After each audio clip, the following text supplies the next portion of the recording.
Now, it may seem obvious, but if you want to join or host a Zoom meeting, you'll need at least a microphone if you want to be heard, and a camera if it's a video meeting and you want to be seen as well. Most laptops and many desktop computers have those built in, and if you don't have them built in, you can connect an inexpensive USB webcam, and that will add a camera and a microphone at the same time. But it's a really good idea to test your system to make sure the camera, microphone, and other hardware are compatible and working with Zoom. And again, you should do this sort of thing well before you try to enter your first meeting, so you're not troubleshooting when you should be in your meeting. So here in the Zoom app, I'm going to come up to the Settings button, and I'm going to select Video. And now you're seeing me through my webcam. If you have more than one camera connected, you can click the camera menu here and select the one you want to use. You can see I just have the one in this case. And there's several other options you can play around with here. For example, we have this Touch Up My Appearance checkbox, which actually adds sort of a soft focus to the camera and can smooth out skin tones.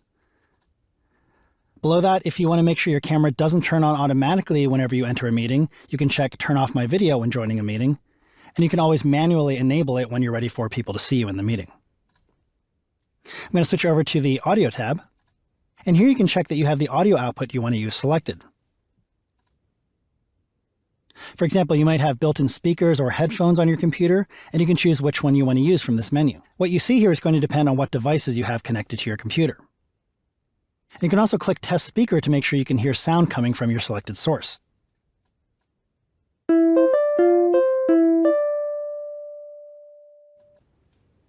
And you can use the output volume slider here to adjust the volume. Then make sure you have the microphone you want to use selected as well. Again, this might be a built-in microphone or the microphone on your webcam or a USB microphone. You can select the one you want to use and then click Test Mic. It'll make a short recording and you can check the levels here. You want to make sure that the level doesn't get too far over to the right. It'll make a short recording and you can check the levels here.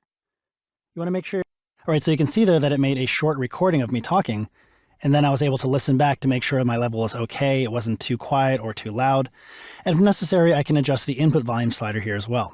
Now, in my case, I'm using special hardware to record this movie you're watching, so I'm not actually going to adjust any of these sliders.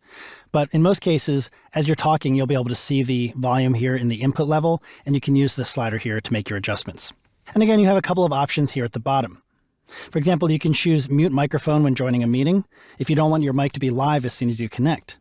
And you can enable it when you're ready to talk. There's also the option here to hold the space bar when you want to talk. Letting go of the space bar will mute you again. I'm going to leave those both unchecked for now, but this is where you can find them. All right, so again, it's important to take the time to make sure your camera and microphone are working well before your meeting is scheduled to start, to make sure you can connect and jump into things right away when the meeting time arrives.